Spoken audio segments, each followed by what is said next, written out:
So welcome to this week's episode of Leadership Soundbites with Tanzi and Michelle. And this week, we're going to talk about a topic that's near and dear to our heart. The power of accountability. And it's interesting because as you and I were talking offline, it freaking has two sides to it. So let's kick us off with a quote, and then we'll come back and talk about that. And that surfaced when we were kind of talking before we hit record. The first one is accountability is the glue that ties commitment to the result. And so when you and I were talking about this and landed on this particular quote, this is the thing. This is the thing. When I think about accountability, I think about like, I'm accountable. This is like a part of who I am, almost like one of my core values. I'm going to step in. If this is my thing to do, I'm going to take accountability for it. But there's another side to that coin, right? To where all of a sudden it's not this positive, I'm motivated thing, but it's the part of a leader that has to hold someone accountable, which is the other side of that accountability thing. And I don't know that that's where the power is, but I think we can get there. What are your thoughts? Yeah, I really want to explore this topic because this is something that I believe all leaders struggle with. The potentially unmotivated person who does not have accountability as a core value, is not willing to step into, feeling accountable, and a person that can't say, hey, I'm accountable for the work that I do. How do you manage these people? How do you make them get to a place where they can shift the way that they think and feel accountable about the work that they're doing? So it's interesting, Tansy, when I hear that, is that I have to wonder, when we're in situations like that, where we're trying to hold people accountable, my gut is that we're having to hold them accountable for something that is different from what they've typically done in the past. Change, if you will. Right. So if I think about change management, because that's what it connects me to, I'm going to go back to ADKAR. Okay. And the building blocks of change, right? Awareness, desire, knowledge, ability, reinforcement. And so if we're having to hold someone accountable, granted, this is the opposite side of that coin, because if I'm accountable, I've gone through my ADKAR journey, at least to desire, right? I've got an awareness of why I need to do this thing. And D, desire, I've made the personal decision to step in and do this thing. So I'm holding myself accountable because I know this is the thing to do. And I'm sure I have knowledge about what's expected, and, ability can be some varying degree of something. But I think about, as a leader, if you're on the other side of it and you have someone who doesn't appear to be accountable to something, and odds are it's the something that's different than what they currently do, we need to tap into that ADKAR journey and go, okay, do they understand why this change is needed? Do they understand the results of not doing it? And the connection to everything else that's going on, right? Because we're asking people to shift and to change. Right. And even though we may be bought in already, because we're like, duh, this is the thing to do. When I think about accountability and holding people accountable, that's what comes to mind for me is we need to navigate them through their ADKAR journey, their change journey, so that they do make the personal decision to step in and support the change. And I think the power then in accountability is we're not holding them accountable. They are accountable. Michelle, I've gotta tell you, that sounds really pretty, but I'm telling you, most people cannot get past. I won't say most people. I think that's generalizing. Yeah. But there are some people who can't get past desire. And as leaders, how do we get people bought in? How do we get them engaged in the work? How do we have them build or grow the desire to do what they need to do? What came to mind for me when you were saying that is, in my head was the question, and yes, it's a closed-ended question, okay, which I coach people not to do. But do you honestly believe in that statement that every single person on the team, if you're going through any kind of change, that everyone is going to make it to the other side. Everyone, the majority of the time. Well, typically there's people that get off the bus at the bus stop. Exactly. Because you're going to have people that whatever change you're asking them to make, because if they're not internally holding themselves accountable, they haven't made the personal decision to support it. Right.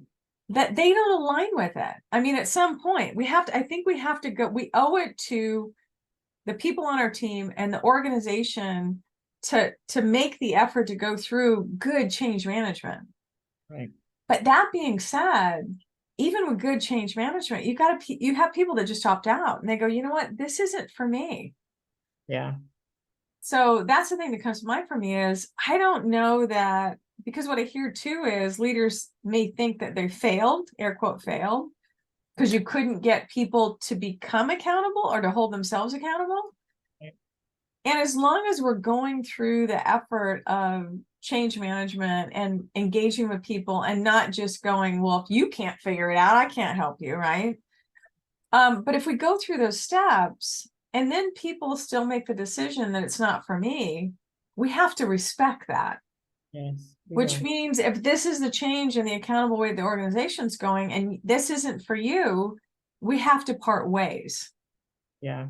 That's the tough part, because as a leader, I know myself, I've had to face this very situation where I've had members on the team, everyone's gung ho, we're going to do it. Everybody's in planning mode and just driven.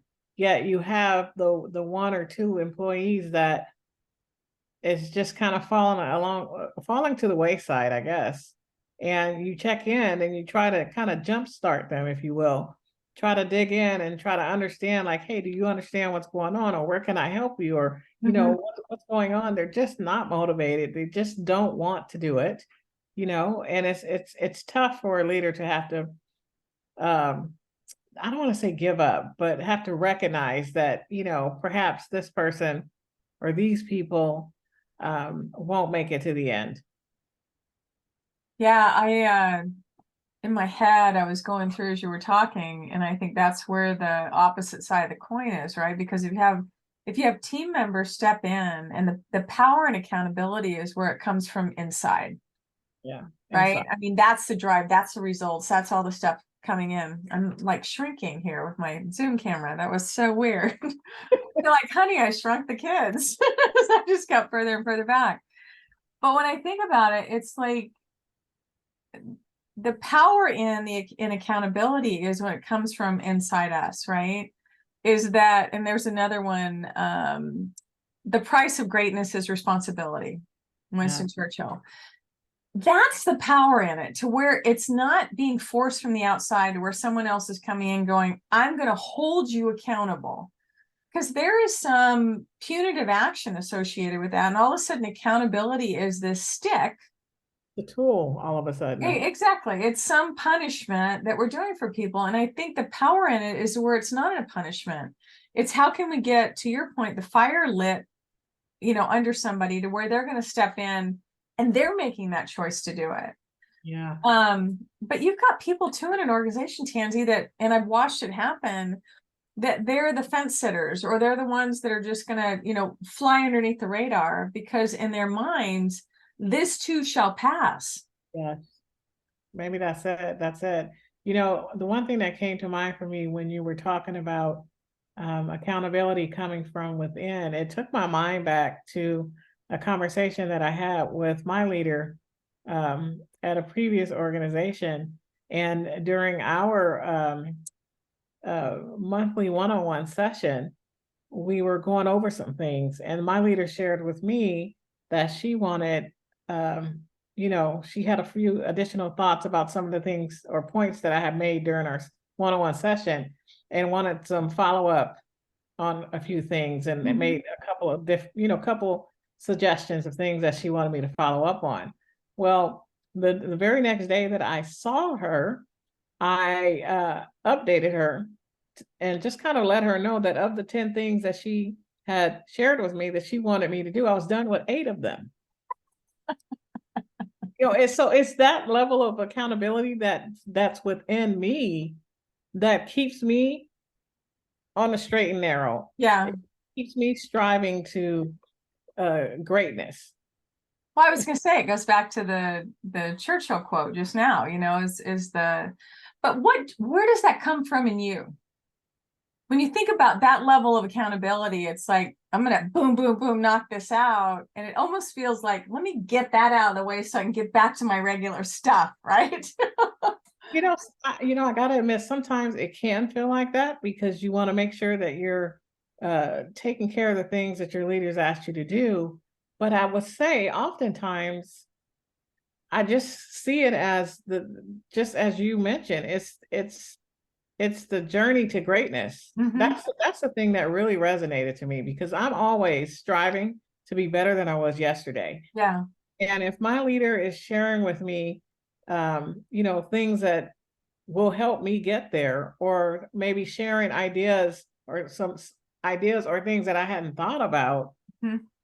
Wow, what a gift. Let me check in and follow up on those things so that I can be better than I was yesterday. It's interesting when I think about it. What was the reaction when you came like the next day, going, I got 8 of the 10 done? You know what? She kind of laughed at me. She kind of laughed at me and was like, wow. And I said, I'll tell you this, you can't hold me more accountable than I can hold myself. Well, And and I think that's the power in it. yes.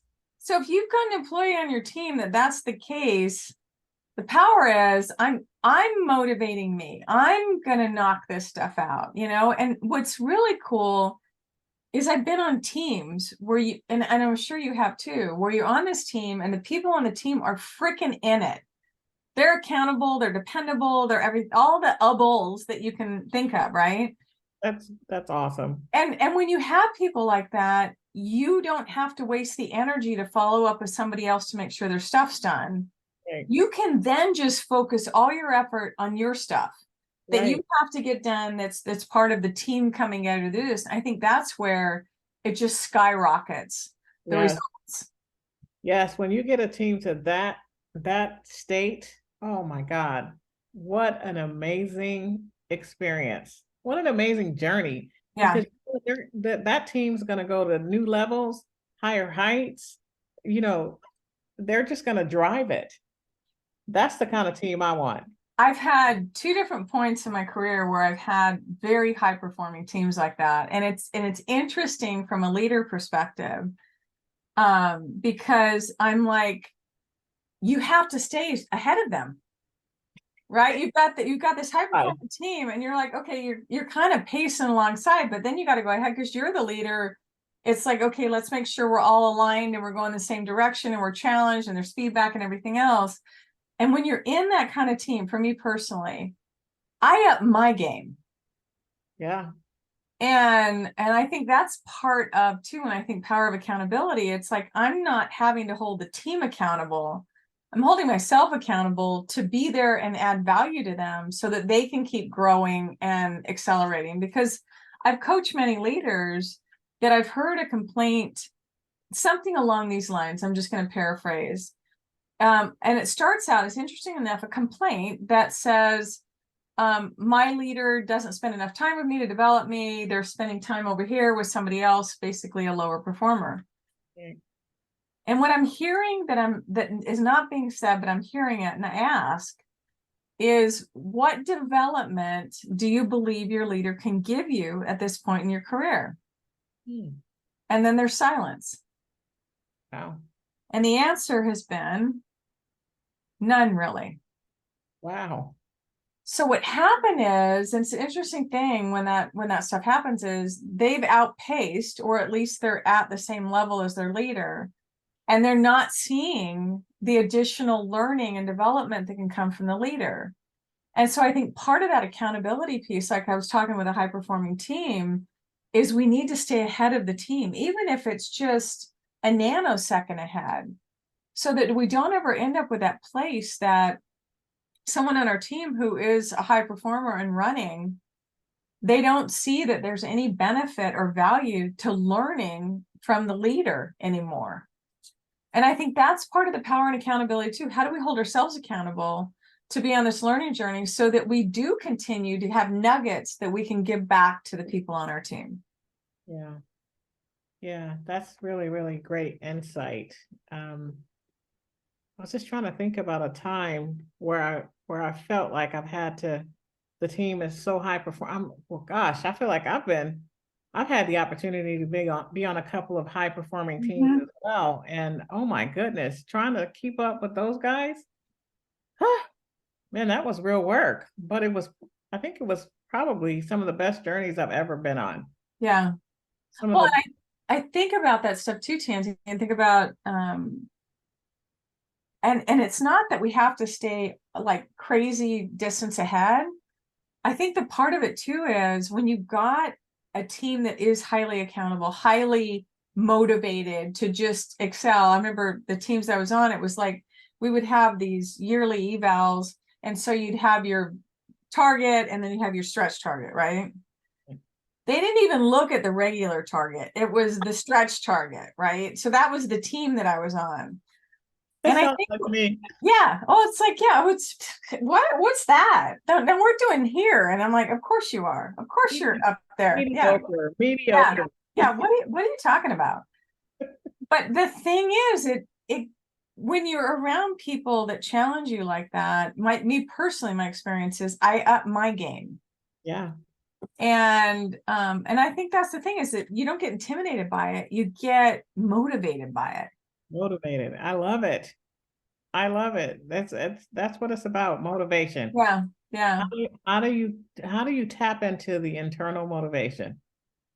That's the message. Well, and that's the whole thing, that people get the picture. They get the big picture. They made the personal decision to step in. I think about Cy Wakeman, because that's where the whole accountability thing comes in, because people are so, and Cy Wakeman is CY and then WAKEMAN. She's hilarious and I love her work. But what she says is with people, because a lot of times organizations and leaders are focused on engagement, right? And I'm sure that resonates with a lot of people. She said, here's the thing. If you have engagement without accountability, you have entitlement. Entitlement. So here's the thing. We don't necessarily need to focus on engagement. We need to focus on accountability. Because if we have accountable people are engaged. Right. So we just need to focus on accountability. And I think that's one of the powers in it too. It's like, if we can tap into that, sky's the limit. That's the magic. Yeah. Yeah. How do you tap into it? Well, you hire for that, right? But then you also, and I think the skills in leaders is identifying if the desire piece is missing, there's got to be elements that are missing that people don't get yet. And so I think that's the effort, to start getting people on that path of why this matters, why we're doing things differently, so that they can make the personal decision or not. Yeah, I think we absolutely. still need to make the effort in it. Yeah. Yeah, So. I think what I'm hearing you say is go back to square one and run through the ADKAR process to make sure they understand what we need to do. Mm-hmm. You understand why it's important. Yep. You understand the downstream impact of what happens if we do it and what happens if we don't do it. Bingo. And once you can solidify that employee understands all of those things, then you watch for desire. Mm-hmm. And if desire develops, then you've struck gold. Well, that and desire, they have to clearly see the WIFM. So they have to know what's in it for them. Right. So that's the other piece of it. So you've got awareness around all that stuff that you just talked about. The other piece with desire, even though most employees aren't going to go to your leader and go, so what's in it for me? Their odds are not going to do it. It's a really uncomfortable thing. But here's the deal. They're going to want to know. So as the leader, anticipate that and articulate that. Whether it's you're going to continue to work here or, you're going to get a promotion or this amazing, like you're in the healthcare industry, this amazing patient care that matters to you. This is the path to that. Right. So there's some WIFM that's in there that can trigger it, but it's not just an automatic, I'm all in as soon as awareness is done. Right. So then Maybe then for the leader, it's finding out what's important to them. Bingo. Yeah. Maybe that's the Oh, work. you're so good at this. You know, That's why you have the title. I learned everything that I know from you. Thank you so much. That's scary, but you're very welcome that I could contribute to something along your journey. Super proud. All right. So Tanzi, on this topic of the power of accountability, what are 1 or 2 things you want people to walk away with? I would say from a leader standpoint, take time to find out what's important to them. I think that's the one big thing that I'm walking away from this discussion with is just that. What's important to that employee? How do you find or tap into the motivation? Yeah. What are they passionate about? Yeah. I like that. Around the power of accountability, what comes to me is look inside yourself. Because accountability, because some people can look at accountability just on the one side of holding people accountable, like it's this negative punishment kind of thing, right? But take a look inside and put a new name to it if you want to, that maybe you're not calling it accountability, excitement, engagement, passion, whatever it is. But the accountability is the thing that's going to get you the results. The accountability, to the other quote, is what? The glue that ties the commitment to the result. Figure out what fires in you. And if you can start looking at that, you're going to go, okay, so if I have it here and I don't feel it over here, what's missing? But yeah, it's a powerful thing, and it's not a bad word. And I think people use it as a bad word. It's not a bad word. So anyway, it's a yes, powerful word. Yes, it is. So thank you. So I appreciate this time. This has been Leadership Soundbites with Tanzi and Michelle and the power of accountability. Until next time, thank you very much. Next time. Bye. Bye.